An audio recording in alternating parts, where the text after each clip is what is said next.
Okay, Rabotai, we are in Parashat Shelach. Shelach. Of course, the famous parasha of the Meraglim. But guess what I'm not going to do today? I'm not talk about anything else besides the Meraglim. So I'm going to ask you a question. Really. Let me just think about it. What's so bad about being in a desert? I mean, you've been to the desert, right? How's the desert? Beautiful. Beautiful. How about you? You've been to the desert? Yeah, you've been the desert tea. You've been to the desert? I don't know about you. It's majestic.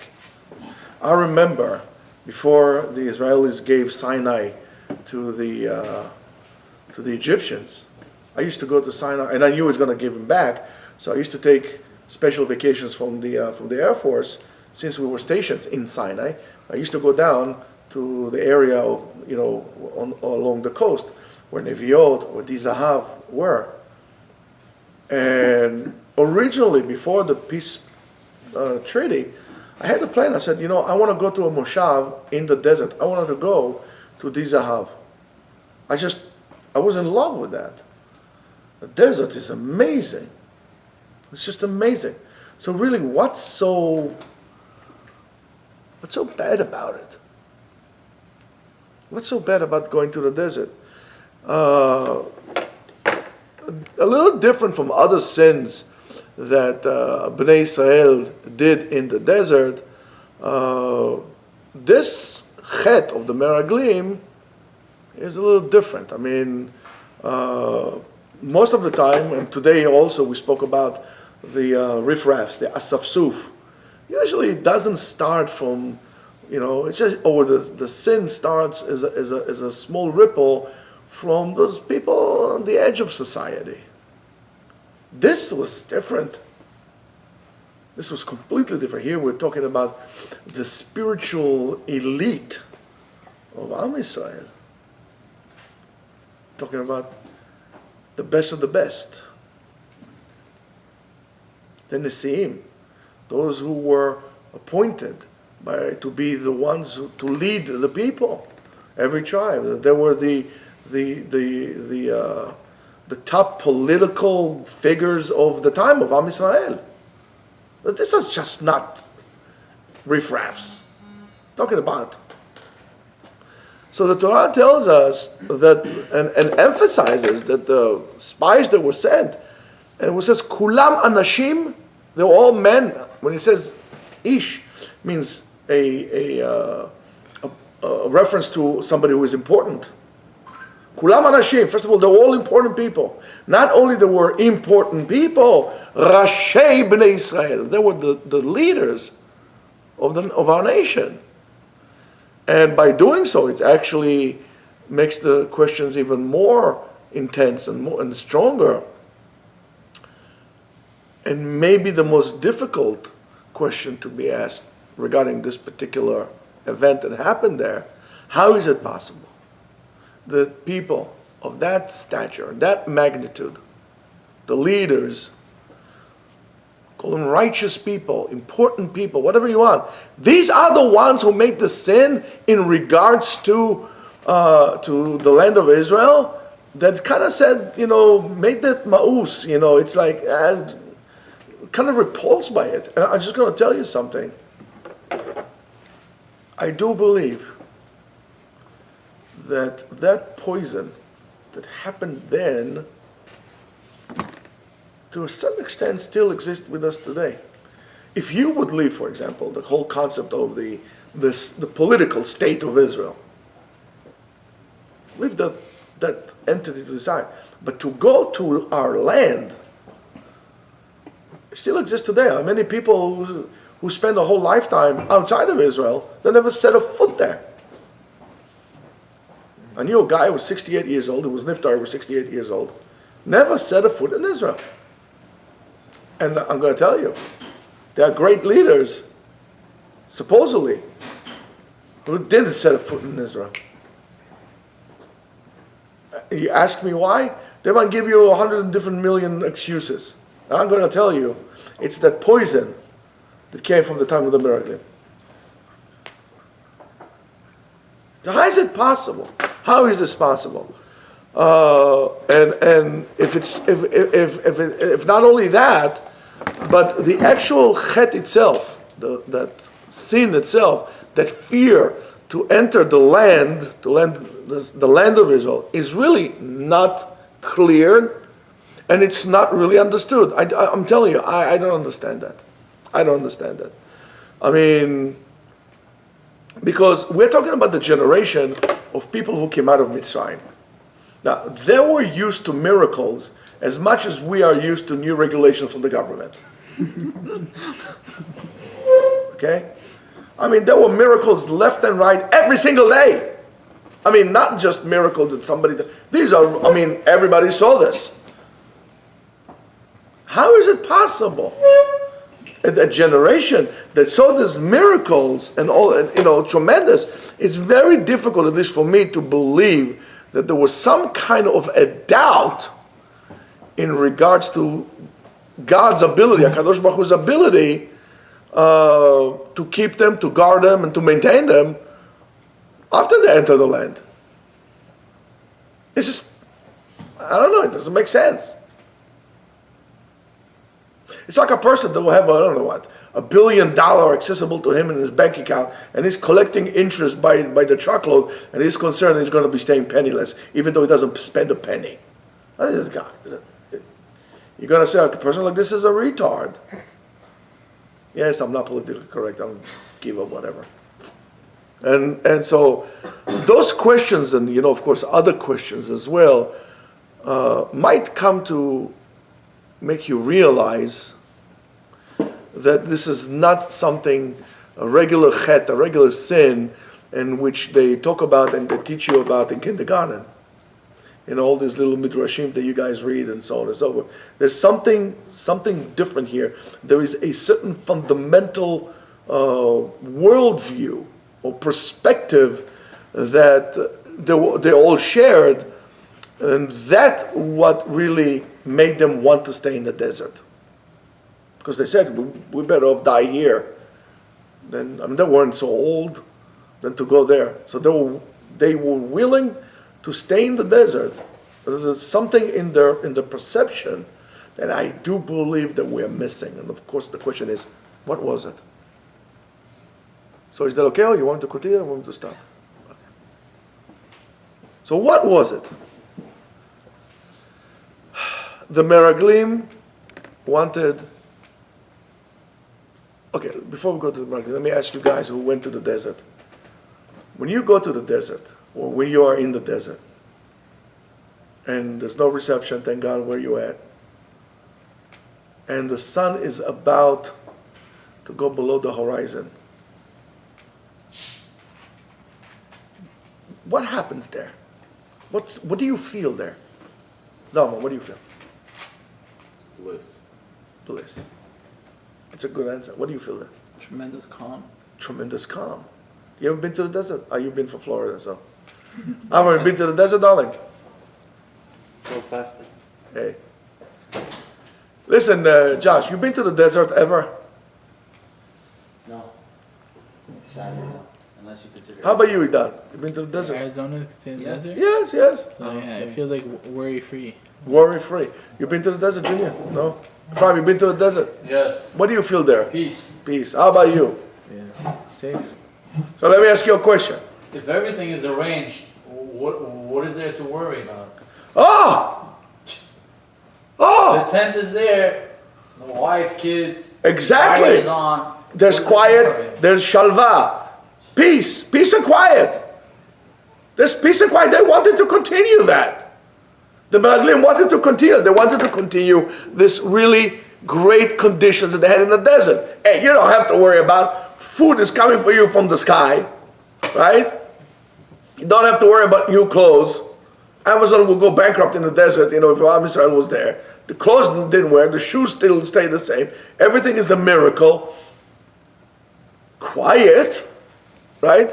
So, and I'm going to make the question, or this paradox even worse. These are the best conditions to do what? To learn Torah, to give to HaKadosh Baruch Hu, to deal the mitzvot and avodat Elokim. So let me ask you a question. If that's the case, which you all agree with that, so what's so bad about it? Why do they have to be punished like that? What's wrong with having tranquility? I'm not saying having a little margarita or mojito just like this. No, they wanted to elevate themselves. And the Gemara tells us, if you see the situation is really getting bad in where you are, go to the desert. Go to the desert. Some say the desert, el tikra midbariot, ela bate midrashiyot. So you see the association of Bet Medrash Torah in the desert. It's a place that is protected. It's quiet. I mean, if you have to remember, right? It's like the pace of the desert. All people live in the desert. It's very different. That was the mistake of the Europeans when they came to America. They saw the Indians here, and they thought they were a bunch of lazy people. Because every time they came, they saw them, the men are laying down, like, tranquilo, like, there's a bunch of lazy people. They didn't realize they got up much earlier than them. They did the hunting in the, early in the morning, before dawn. Because that's when the animals go, and then the rest of the time, they kind of slow the pace to conserve energy. When you go to the desert, you see the Bedouins. The Bedouin, what does the Bedouin says? Like Avraham Avinu lehavdil, Yosef bepetach haoel, sits at the tent, taking time. He doesn't want to sweat, because if he's going to start hustling and bustling, going to sweat, he's going to need some more water, so he takes it easy. What do? They drink a little bit of tea to pass the time. They move at night. They do things, at early dawn or late in the day. So it's a totally different life. It's a very slow pace. It's very slow. It's very tranquil, right, and so on and so forth. Which is completely different than our lifestyle and the way people live in urban cities, right, where it's you're running around from one place to another, running, hustling and bustling. I mean, it's crazy. I don't know if you've ever seen, maybe not COVID, this whole entire thing. But I remember when I used to work in the city, try to get on the Long Island Railroad during rush hour. I mean, people will trample your life. I used to stand like this and people used to push me to the train. It's crazy. I mean, we're running, people at lunchtime running, boom, banging into you. It's crazy. Do you blame them for not wanting to come to the land? So, and especially since they have the months of, giving them and so on and so forth, they didn't have to worry about water. Right? That was a miracle of the well of Miriam, going with them whatever they want, fresh water. They didn't have to worry about bugs. They didn't have to worry about anything. They don't have to pay the bills for water, right? And when here we have the mosquitoes, West Nile virus, there's that. They don't have to worry about it. Adonai Kavod protect them. Not even bugs and insects around them. It was great. But you never thought about this. They run away like everybody else. Oh yeah, the spies, yeah. But I don't know. I don't see anything wrong with what they did. So the complete anticlimax, or the complete opposite of tranquility of life and comfortable life of the desert, as far as the spies were concerned, was entering the land. When you enter the land, there are no more open miracles like they had in the desert, right?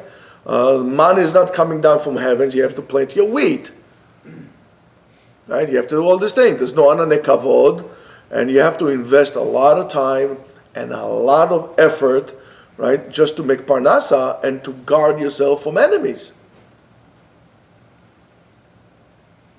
They said, well, what are we doing here? This is crazy. So the spies really asked to stay in the desert, not because they were afraid from the nations who were sitting in the land. They were not afraid. They were warriors. But because they were afraid of actually, guess what? Settling in the land. They were not afraid of the 7 nations, Haknaani, Apirzi, and so on and so forth. They were afraid of staying in the land. They didn't want to settle down. They wanted to be nomads. I would not say commitment issue, because again, let me use the American Indians as an example for that. Okay. Imagine what a tragedy it was and still is when they took those Indians and they basically can roam. I mean, when we talk about Indian land, it's funny because in a way, I don't think there was such thing. Everybody always hustle for hunting grounds and they move from one place to another. But from 3 lives of being a nomad, all of a sudden you got to put you in a reservation, getting, standing in line to get food. What do you mean I used to stand in line to get food? I want something, I go hunt it. I mean, just think about it. Let me ask you a question. Would you like to go on a nice 4x4 RV and be a nomad? You'll take it. I'll grab it.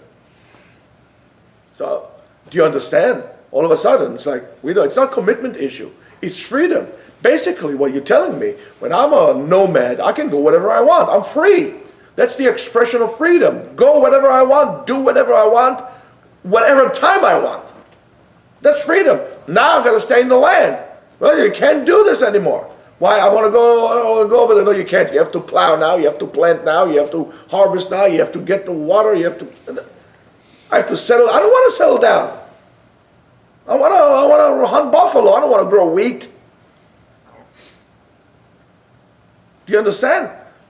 They didn't want to go into the land. Now, and of course, those conditions in the desert really allowed them to only deal with the Kodesh, with holiness. They weren't bad people. Don't even think that. They were great people. They want to only deal with Kodesh, with holiness. They want to do Torah. They want to do Avodat Hashem, so on and so forth. However, HaKadosh Baruch Hu had the plans of his own. He had different plans for the matter.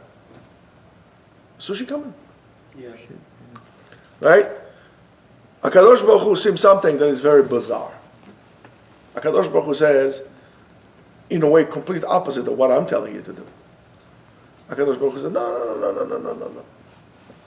You're going to enter the land because you're going to need to work it, you need to do this. So, one second.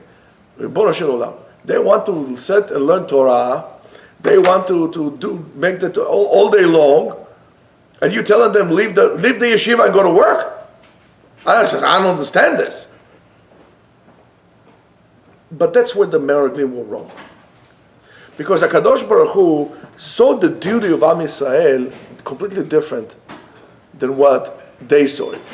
HaKadosh Baruch Hu saw that Am Yisrael was not only, in the land, in the world, in general, the duty of Am Yisrael, the job, is not escaping the materialistic world into a complete spiritual world.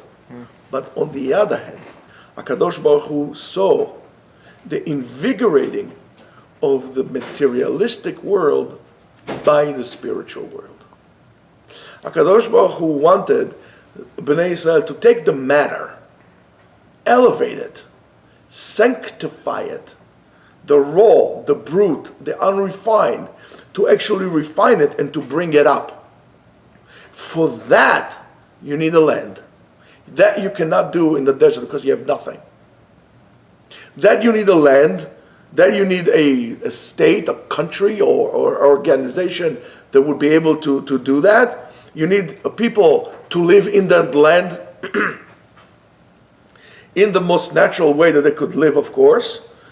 That their life with the Torah would affect and reflect on all aspects of life.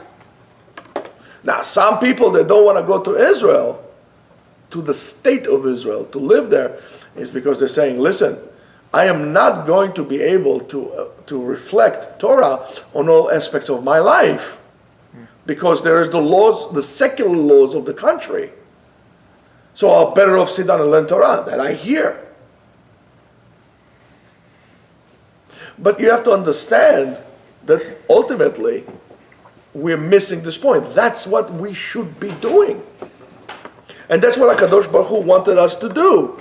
Right? So within this reality, even though it's a harsh reality, even though it's a difficult reality, and it will distract you from what you really need to do, Am Yisrael are commended to go over there and there reveal Hashem's name, and to sanctify Him in the earth, in the most lower parts of the earth, of this materialistic world, to go to the lowest part of the matter, and there find the divine spark and bring it up and bring it about. That's what they were supposed to be doing, and that's where they failed. So, again, going back to the spies were very, very popular people. Sorry. Very popular people. And they were very popular people even before they went to Israel as the spies, even before that. As we said before, they were the most superior and selective people on the tribes. And you could see that even after they came back from their mission, from their recon mission, and they spoke badly about the land of Israel, the people still saluted them, still appreciated them. Not only that, he kept on following their example by crying about based on what they said, and really accept their opinion because they were celebrities. So much that they looked to actually stone Moshe and Aaron to death. I mean, what's going on here? Again, of course, we said the spies were great people, and the reason why they sinned was also a great reason. It was a great spiritual and it was a very virtueful reason, if I may say that they made the sin. It was a great value to what they were saying. They, in other words, wanted to reach heaven without going through earth. You can't do that. You can't do it. They didn't want to hurt the people. They did not even want to rebel against God. They wanted to reach God through a shortcut. You can't do that. You can't reach heaven, and remember this, maybe make a line. You can't reach heaven without going through earth.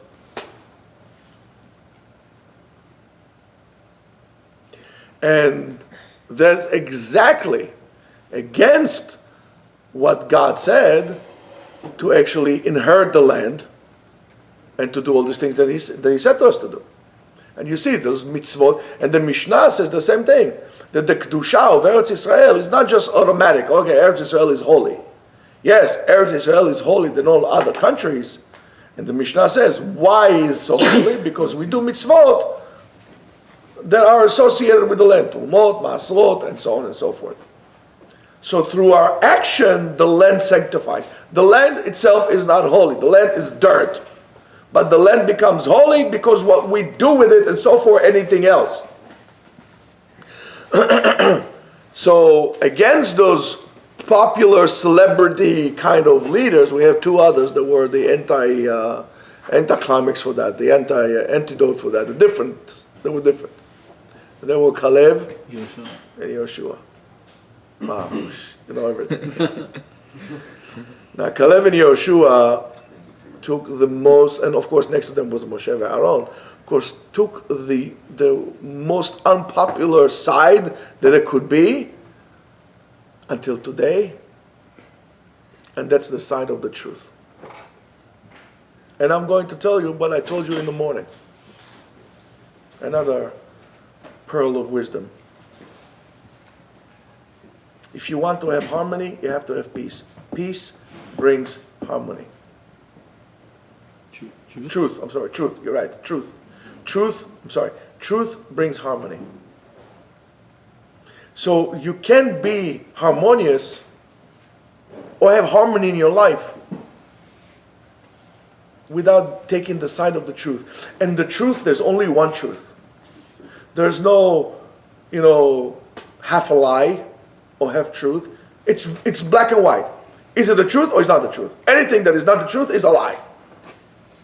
There's no such thing as a white lie, a pink lie, a black lie, or a green lie. There's a lie.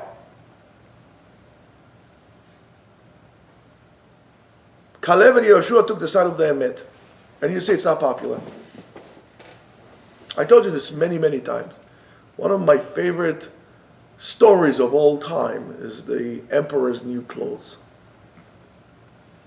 I always feel like the little kid who screams, the emperor is naked.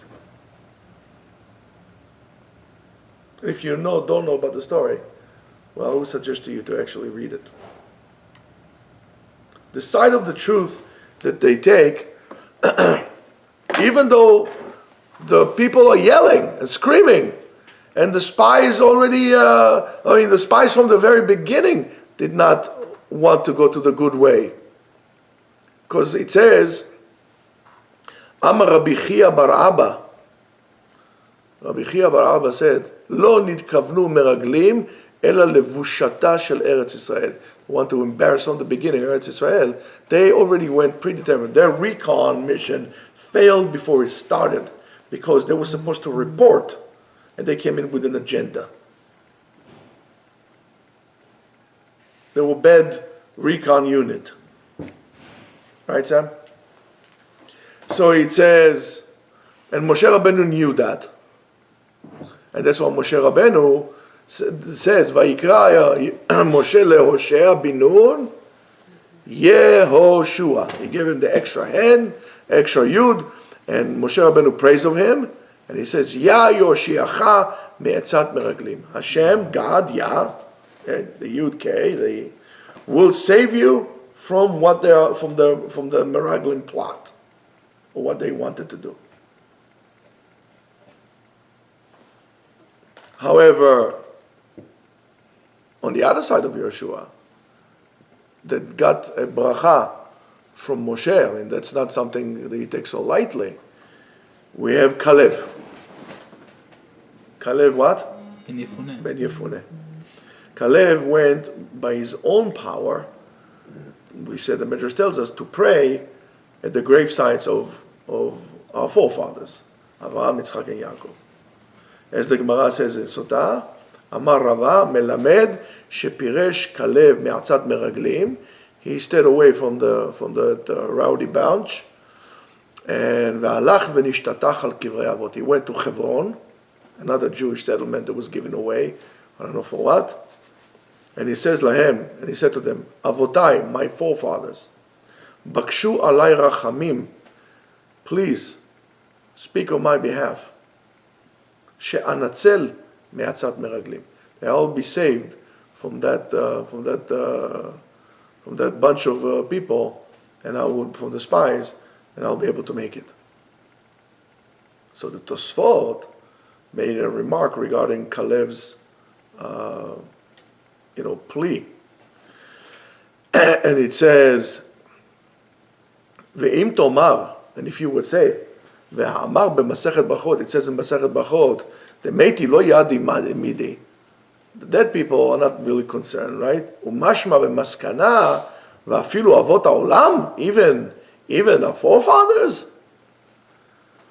It says the Tosfot, "V'yesh lomar," we have to say that the tefillah sheze mitpalel modi'in lahen shekach nitpalel. So it's very interesting. The Gemara in Brachot says, regardless to popular belief, when a person is dead, his neshama goes up, he doesn't really care about what's happening here.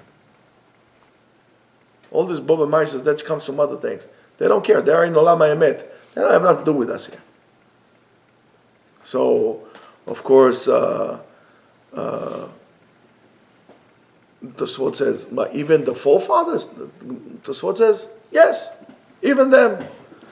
So, however, the Tosfot answer is, if a person prays by the forefathers, by his, and in Shamayim, they kind of awaken their receptors to what's going on here. Me'orerim et nishmatam. They awaken their up. And they tell him what is happening in this world in order for them to es rachamim for those who pray in their gravesite. So it's mashma, it's evident from the word of Tosfot that the individual plea, when he went by himself, the initiation came from him, from Kalev, not from Moshe like Yehoshua. Kalev went for himself. That what caused the Avot to to pray to save him from what was going on or what's going to happen there. Otherwise, they would not have helped him. Now, I don't want to get into this whole praying through a third party and so on and so forth. There's food. He knows he's here. We always hear his food. So, but there's something for us to learn from here. There's something for us to learn from here. What we need to learn from this, from both Caleb and Yeshua, is when social pressure increases us to do the wrong thing.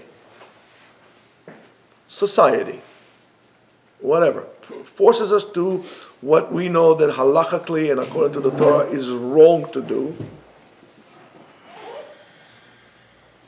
Could be agendas, could be ideas, and so on and so forth. If the Torah said something is not good, if the Torah calls something an abomination, I don't care what you really think, you need to say it's an abomination because you don't know better than Torah.